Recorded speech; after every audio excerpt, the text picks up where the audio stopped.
Nama saya Nasara binti Haji Hafiz. Berasal daripada Negeri Sembilan lah, orang anak Jati Negeri Sembilan. Kemudian dah menjadi guru dah lama. Dah hampir 31 tahun jadi cikgu, jadi guru. First posting saya 1990. So sampai sekarang, so dalam 31 tahun dah start bekerja jadi guru. Okay cikgu, pencapaian cikgu dari awal cikgu jadi cikgu sampailah cikgu sekarang. Pencapaian saya tak adalah, sebab saya biasa-biasa. Saya pun bukannya guru yang maksud saya aktif sangat dalam apa, tak ada. Tapi saya pernah jugalah terlibat dalam buat buku. Tu pun tahun 2008 tak silap saya. Adalah saya punya tulisan tu dibukukan adalah. Terlibat juga dalam pasukan untuk salah seorang ahli panel untuk buat sukatan pelajaran untuk sekolah rendah. Dia terlibat dengan PPK, Pusat Perkembangan Kurikulum. Tu untuk tahun 95 sampai 2003 tu saya terlibat untuk global Sukatan Pendidikan Islam sekolah rendah. Dan anugerah yang lain yang capai-capai tak adalah. Saya dapat 2 kali je lah anugerah semula. Dulu dapat 2 kali. Baru dapat 2 kali. Tahun 2011 dengan tahun 2019 kalau tak silap saya dapat anugerah semula. Masalah yang cikgu hadapi masa jadi cikgu, lepas tu macam mana cikgu selesaikan benda tu? Kalau nak kata masalah tu banyak lah, macam-macam. Tapi saya rasa lagi susah bila kita jadi sekolah sukan. Kalau sekolah harian biasa tu, dia punya masalah dia common biasa. Bukan masalah sebenarnya sebab budak-budak sukan ni dia punya sikap lain. Dan budak-budak yang aliran biasa ni dia punya sikap lain. Kalau truly speaking lah, kalau budak-budak sukan ni cakap dia tak boleh cakap lembut-lembut. Natasha, cakap dia direct to the point. Kalau budak yang aliran biasa ni, kita boleh pujuk, kita boleh cakap tu boleh berlapis. Tapi kalau yang aliran sukan ni, tak ada kot cikgu yang dia minat. Semua cikgu dia tak minat. Sebab tu semua lari tak nak masuk kelas. Tapi kalau kata okey hari ni ada game, okey semua orang akan datang. Semua orang akan join. Takkan ada orang yang miss kelas. Seterusnya, tekanan yang cikgu alami sebelum dan semasa pandemik. Sebelum pandemik saya rasa sebab ini rasa saya semua orang lah. Semua orang mengalami masalah yang sama, situasi yang sama. Kalau sebelum pandemik dulu kita dah kita dah jadi rutin tau pergi sekolah, buat kerja. So benda tu memang kita punya motivasi tu tinggi. Motivasi tu tinggi. So once bila kita pandemik, kita terkurung, kita tak boleh keluar, kita punya motivation tu turun. Macam saya terus terang lah, saya mula-mula buka sekolah itu saya rasa memang saya tak nak pergi sekolah. Pergi sekolah dengan separuh hati. Macam mana cikgu boleh motivasikan diri untuk teruskan jadi cikgu? Motivasikan diri macam mana kita jadi cikgu? Dia balik pada kita punya diri lah. Jadi bila kita anggap jadi guru, mengajar pergi sekolah tu, tugasan diberi itu adalah tanggungjawab yang diamanahkan pada kita. So kita kena jalankan. Sebab kita balik-balik pada agama lah macam tu. Kalau kita fikirkan diri kita memang tak boleh lah, tak ada lah kan. Tapi sebab fikirkan benda tu tanggungjawab yang diamanahkan. Allah amanahkan saya, dah jadikan saya seorang guru. So saya kena jalankan tanggungjawab saya sebagai seorang guru. Okay, soalan dari saya, bagaimana cikgu bekerjasama dengan guru-guru yang lain kat sekolah tu? Macam mana cara bekerjasama? Okey. Jadi kita saling bantu-membantulah, saling berbincang, saling bantu-membantu. Kalau di peringkat pengurusan, sebulan sekali tu kita ada mesyuarat, kita ada bertukar pandangan. Kalau dengan guru-guru ni, memang selalulah kalau misalnya kata ada apa-apa isu, kita bincangkan sama-sama. So, pada saya tak ada masalah lah. Kalau saya selalunya nak dapatkan kerjasama daripada guru ni, kita willing to help diorang bila masa diperlukan. Tak kira masa, tak kira ketika, asalkan diorang beritahu, so kita saling bantu-membantu. Walaupun benda tu bukan tugasan kita. Apa pendapat cikgu tentang kemahiran dalam perundingan dalam sektor pekerjaan? Mana-mana sektor pekerjaan, kemahiran perundingan mesti ada. Kalau tak ada, satu organisasi tu tak berjalan dengan baik. Kalau untuk dalam dalam perjalanan satu-satu organisasi, kita ada kena ada sikap give and take tau. Give and take. Kita boleh dengar pandangan orang dan masa yang sama orang boleh dengar pandangan kita. Bagaimana cikgu mengatur waktu antara personal dengan waktu kerja, dan bagaimana juga cikgu membina hubungan dengan student-student dekat sana, dekat sekolah?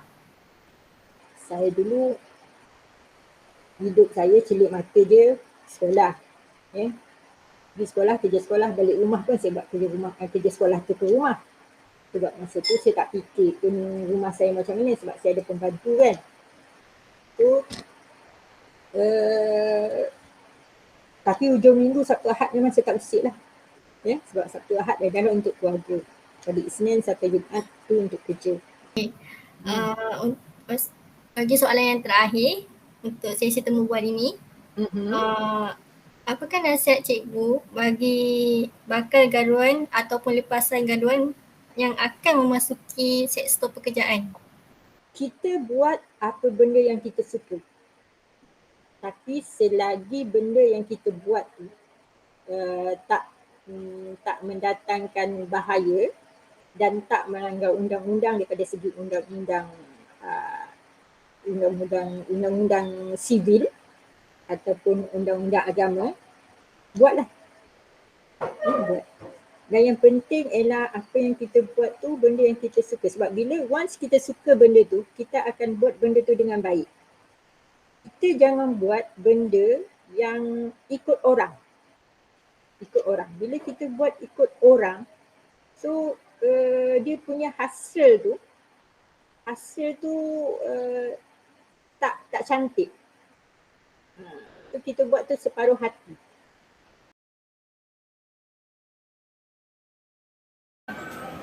Terima kasih. Assalamualaikum warahmatullahi wabarakatuh. Perkenalkan, nama saya Samsia, sering disapa dengan panggilan sapaan Bunda Cia. Jadi saya lahirnya itu di Majene, kemudian pendidikan S1-nya itu di Sekolah Tinggi Ilmu Keguruan, kemudian dilanjutkan dengan program studi magister atau strata 2 itu di Universitas Muhammadiyah Makassar. Kemudian 2010 saya dipindahkan atau mutasi kembali ke Sulawesi Barat, ditempatkan di SMA Negeri 3 Kuali sampai hari ini. Kenapa Bunda memilih menjadi guru sekaligus menjadi seorang tutor di Universitas Terbuka? Alhamdulillah, karena memilih menjadi profesi guru karena saya merasakan bahwa dan kenyataan yang ada bahwa memang salah satu kalau dalam ajaran agama kita bahwa menjadi seorang pendidik itu adalah sebuah tugas yang sangat mulia. Jadi kalau hanya kita berkecimpung di kalangan usia peserta didik SMA, itu mungkin tantangannya tidak akan sama kalau kita menghadapi peserta didik yang usianya sudah mahasiswa.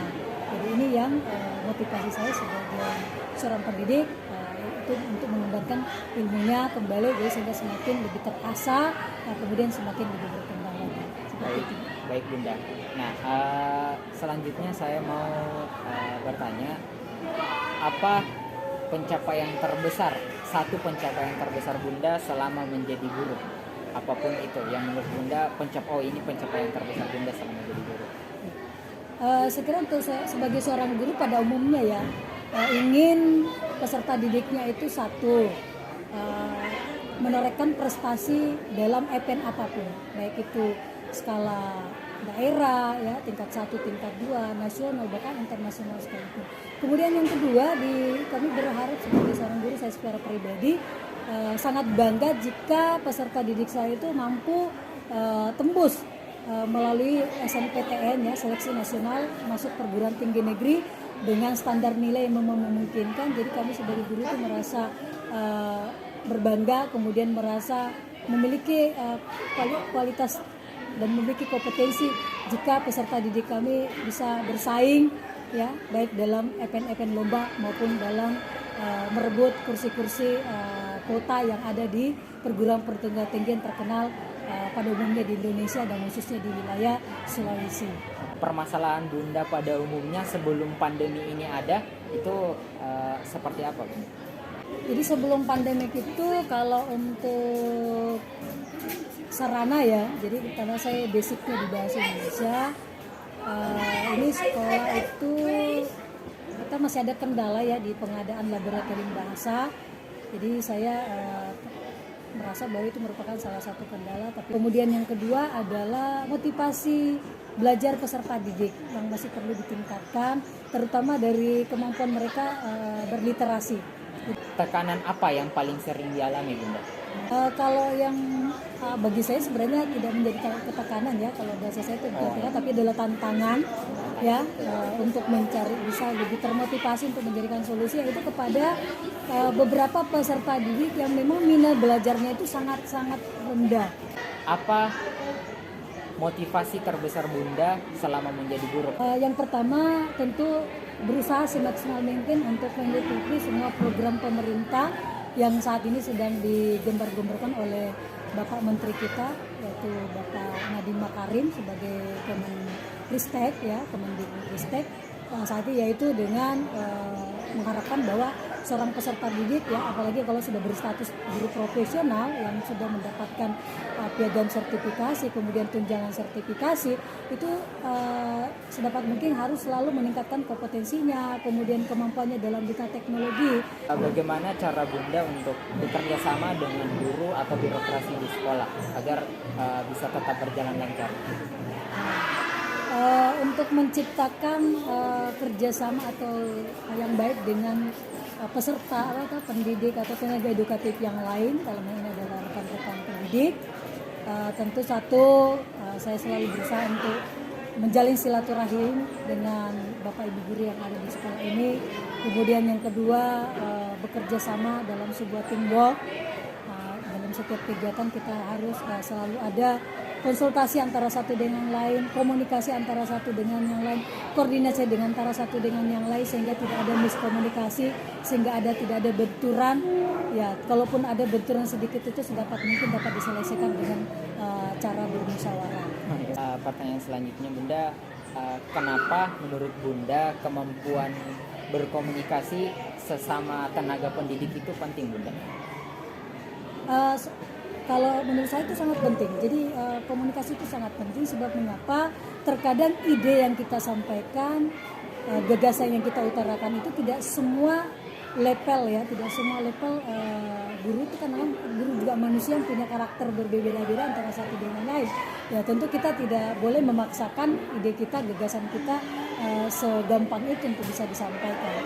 Olehnya itu ya dengan cara perlahan-lahan kita memberikan pengertian kepada mereka, sehingga alhamdulillah mereka itu bisa menerima dengan baik, kemudian bisa diterima dengan secara logis. Bagaimana cara Bunda untuk mengatur waktu sehingga semuanya bisa maksimal gitu, Bunda?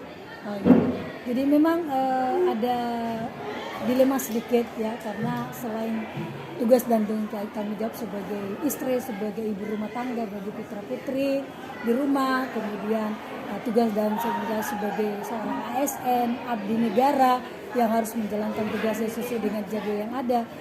Namun karena saya menjalaninya dengan ikhlas, jadi sedapat mungkin tugas yang ada di instansi. Jadi tugas sebagai guru itu dijalankan dengan penuh rasa tanggung jawab. Kemudian tugas sebagai berumah tangga, sebagai istri di rumah juga sedapat mungkin bisa manajemen waktu.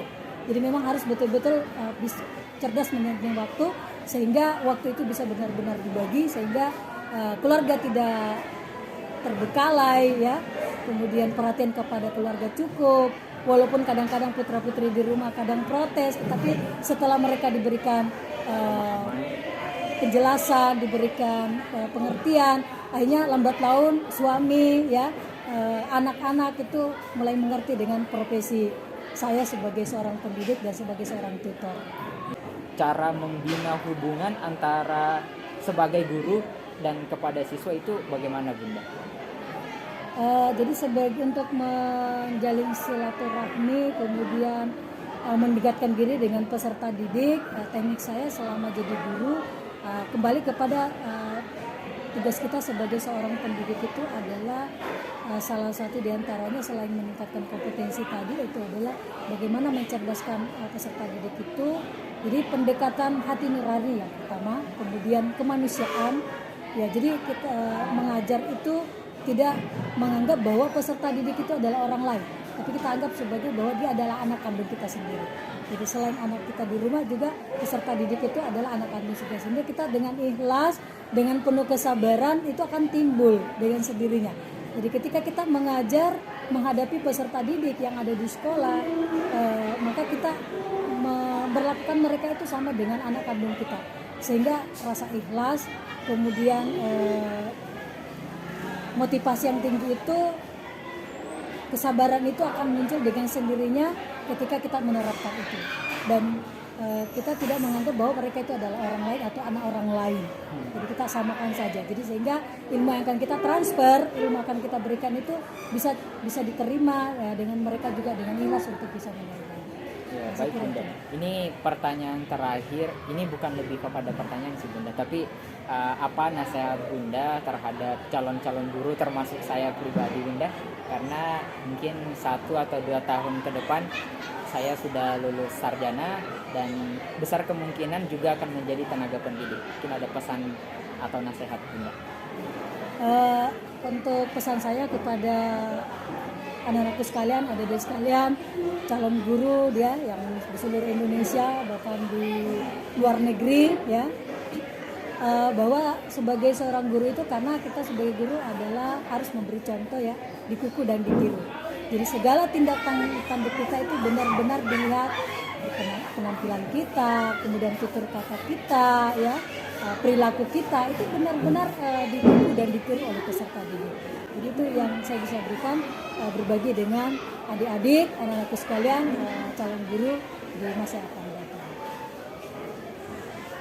Baik, demikianlah tadi proses interview yang saya lakukan bersama Bunda Ansia.